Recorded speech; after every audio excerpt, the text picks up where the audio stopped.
就这了，所以说呢，叫有第一的啥。OK。အဲ့တော့မဝိလာလေးရောက်ပြီဆိုတော့ကျွန်တော်နောက်ဆုံးတစ်ပုတ်ဆိုလိုက်နော်။ OK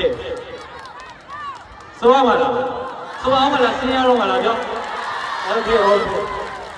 ဆက်လိုက်တော့တော့ပြီဟုတ်မဝိလာရောက်လာရင်ဆင်းခိုင်းတယ်အောက်ကအကိုကြီးတွေကမအောင်ပြင်နေတယ်နော်ဒီကောင်လေးကိုကျွန်တော်အကိုကြီးကမကြိုက်ကြဘူးအမမင်္ဂလာပါဒါပြီဟုတ်ကဲ့အဲ့ဒါဟုတ်ကဲ့ဒါမောင်မဲတိလေးပွဲကလေးတွေပွဲတော့လူကြီးတွေအထိုင်စီမယ်ကလေးတွေကလှုပ်ကြတယ်ဒီအပြင်နောက်ရကြလို့ရှိရင်ဘယ်သူကကနေပါလဲဆိုပြီးတော့အပြစ်တင်မဲ့လို့မရှိဘူးအဲ့တော့ကမယ်စိတ်လုံးလည်းကဟုတ်ပြီနော်ဟုတ်ပြီနော်โอเคအဲ့မဲ့ပဲထွက်တယ်အဲ့တော့တခုပြောကျွန်တော်က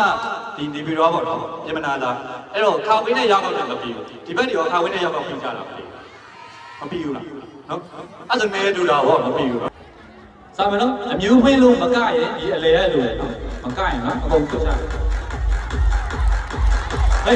โอเคကျေးဇူးများတင်ပါတယ်ကျွန်တော်အခုပညာတော်တော်ကိုပိုင်းဘာသာရပ်ကြောင်းပေါ့နော်မောင်မယ်တဲ့လင်စတဲ့ကိုရုပ်ပဲအခမ်းအနားမှာလာရောက်ဖြော်ဝေခွင့်ရတဲ့အတွက်ကြောင့်မလို့ကျွန်တော်အရင်ပဲဝမ်းသာပြီးပါတယ်ပြီးတော့လူတွေအများကြီးနဲ့လည်းတွေ့ရတယ်